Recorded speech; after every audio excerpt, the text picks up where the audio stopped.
Hello, welcome to social spy channel. Again Rani है। नमस्कार। Social spy channel में आप सबका एक बार फिर से स्वागत करती हूँ। आज मैं एक अलग तरीके का टॉपिक लेकर आप सबसे जुड़ने आई हूँ।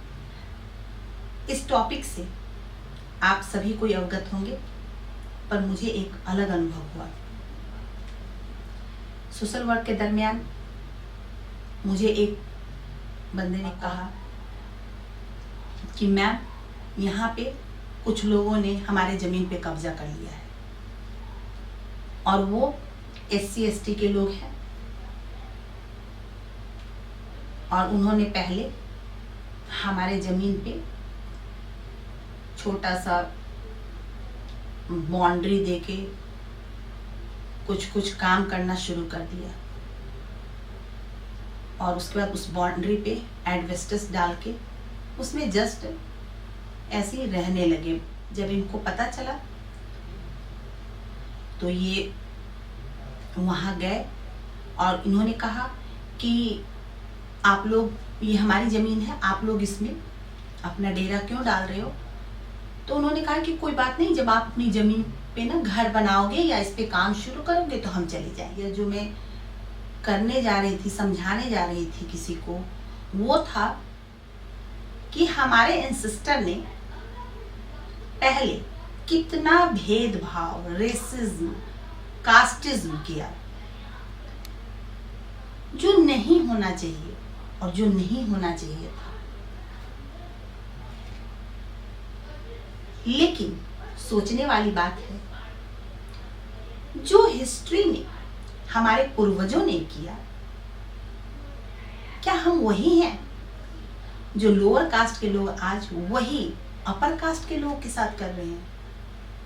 क्या ये एटीट्यूड हमारे कंट्री को, हमारे समाज को, हमारे स्टेट्स को आगे बढ़ने देगा या फिर हमें कभी नहीं बढ़ने देगा?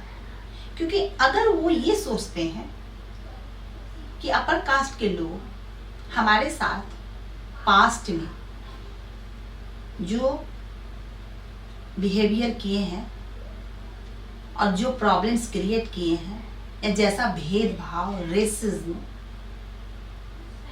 एनीथिंग किया है, वही मैं आज रिवेंज के तौर पे इनसे करूंगा। तो उन्हें सोचना चाहिए कि हम आज के लोग वो लोग नहीं हैं जिन्होंने उनके साथ किया।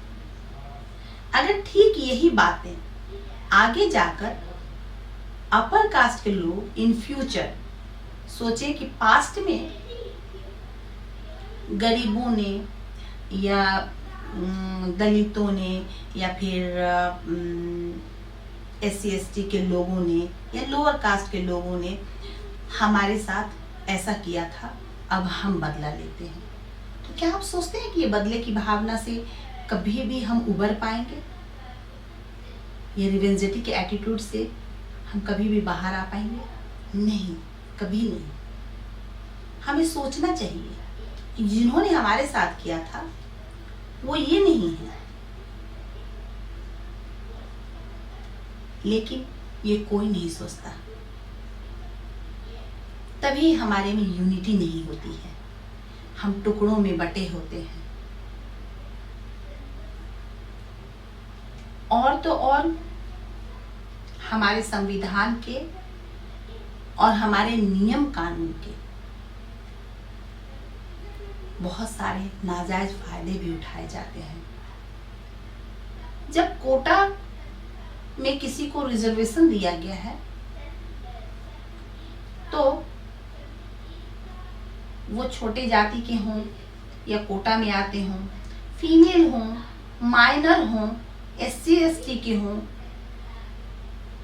तो उनका 30% होने पे भी उनको अच्छा ग्रेड मान के कोटा की वजह से अच्छे जॉब मिलते हैं, अच्छे कॉलेजेस में एडमिशन मिलते हैं। पर जो बड़े कास्ट के लोग हैं, अपर कास्ट के लोग हैं, उनके बच्चे अगर 95% भी लाते हैं तो वो छट जाते हैं,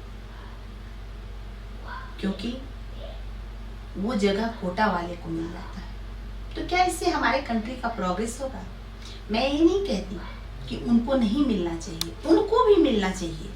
उनमें भी जो 98% लाते हैं, जो 95% लाते हैं, they have right to get, उन्हें पूरा अधिकार है।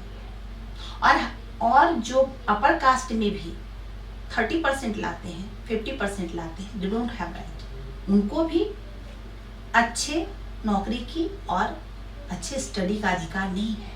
मेरे कहने का मतलब बराबर। अगर उनमें से कोई बहुत तेज है, बहुत अच्छा है, उनको भी वही मौका मिलना चाहिए, और अपर कास्ट में से कोई है, उनको भी वही मौका मिलना चाहिए। नतीजा ये होता है कि जब हम रिजर्वेशन देते हैं या कोई भी चीज देते हैं, तो हमारे संविधान और कानून के आड़ में ऐसे बहुत सारे लोग हैं जो उसका नाजायज फायदा उठाते हैं और कोशिश करते हैं उठाने का। ऐसा ही कुछ इस महाशय के साथ हुआ, जो मैं आपको ऑडियो सुना रही हूँ। आप सभी को नमस्कार। आज मैं कुछ ऐसी आप बीती आप सबके बीच में शेयर कर रहा हूँ, जिससे आपको भी महसूस होगा कि भारत के संविधान के कुछ कानून ऐसे हैं जो किसी को भी परेशान करने में सक्षम है। मैं अपनी घटना की आप सबको जानकारी दे रहा हूँ। दरअसल मेरे ज़िले के बगल वाले ज़िले में मेरी कुछ एग्रीमेंट कराई हुई ज़मीन है। उस ज़मीन में एक छोटा सा एस्बेस्टस का कमरा बनाकर एक आदमी ने कब्जा कर रखा था, जो कि उस ज़मीन के एक कोने पर था। और मैंने एक दो बार प्रयास किया कि उसे हटा दिया जाए, पर वह नहीं माना। फिर मैंने भी सोचा कि कोई बात नहीं, जिस दिन ज़मीन के सारे पेपर रेडी होकर अपने नाम पे करवा लूँगा या किसी को बिक्री कर दूँगा, उस दिन उससे समझौता करके हटा देंगे।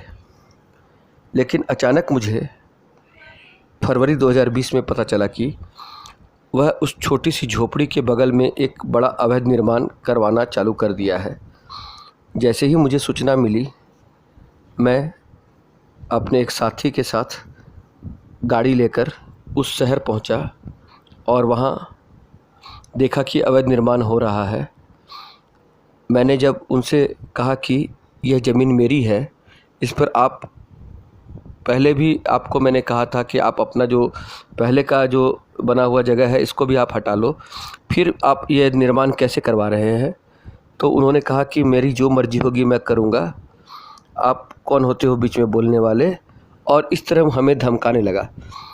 तो मुझे कुछ उपाय नहीं सूझा, तो मैं अंचल कार्यालय गया और अंचल कार्यालय में जब वस्तुस्थिति बताई और अपने पेपर दिखाए, तो उन्होंने कहा कि ठीक है, आप इसकी कॉपी दे दीजिए, हम लोग देखते हैं क्या हो सकता है।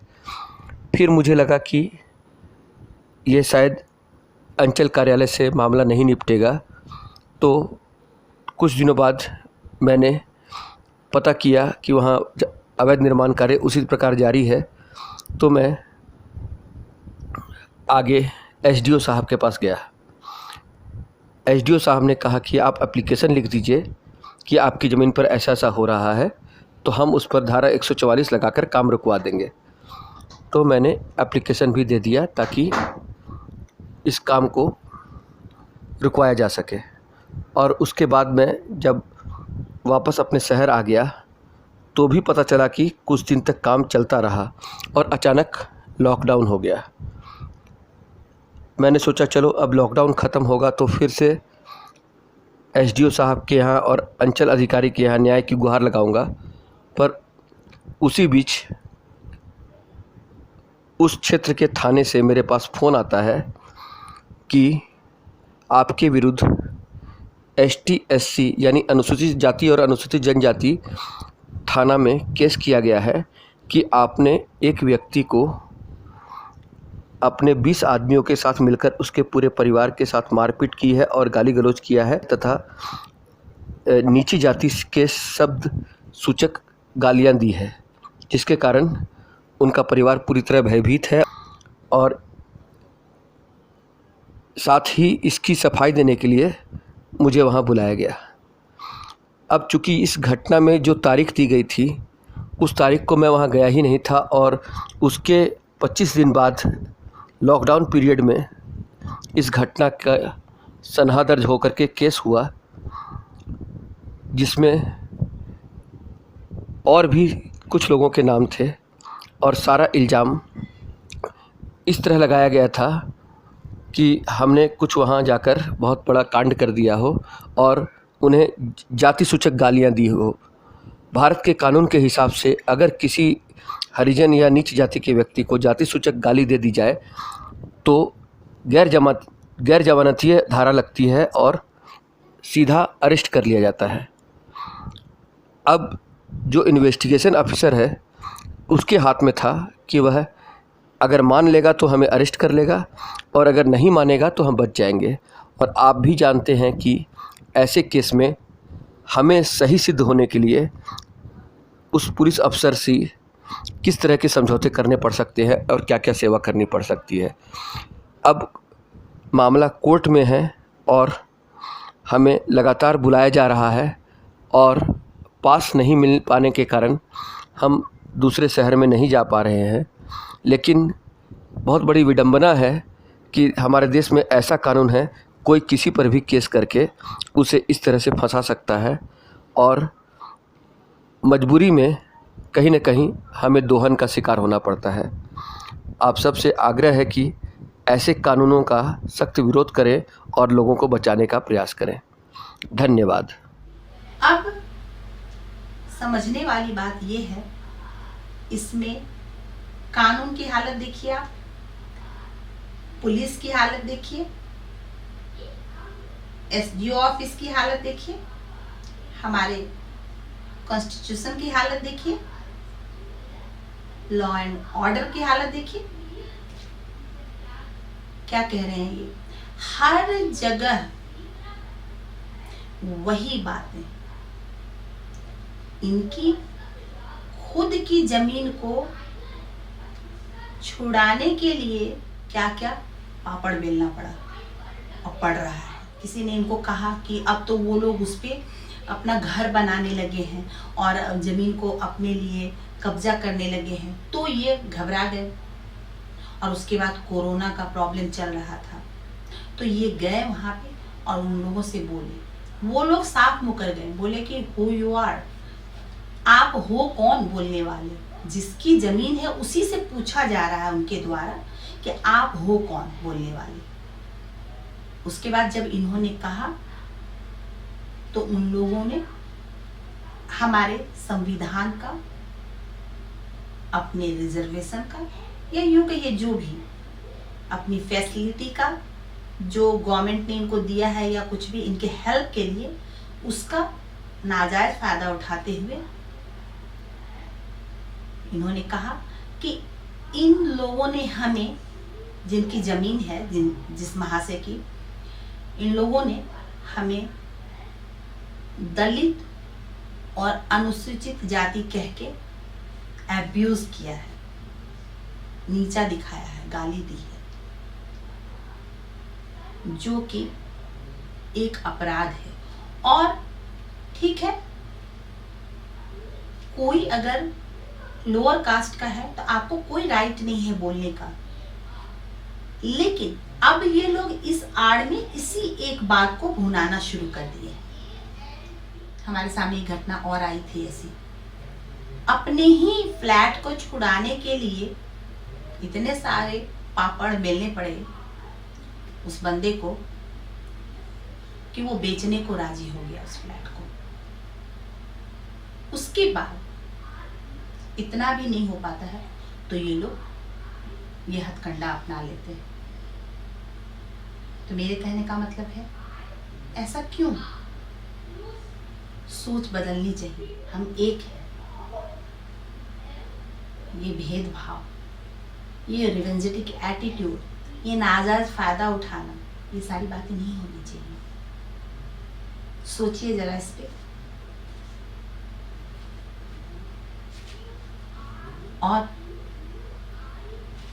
समझने की कोशिश कीजिए कि मैं क्या कहना चाह रही हूँ और क्या होना चाहिए।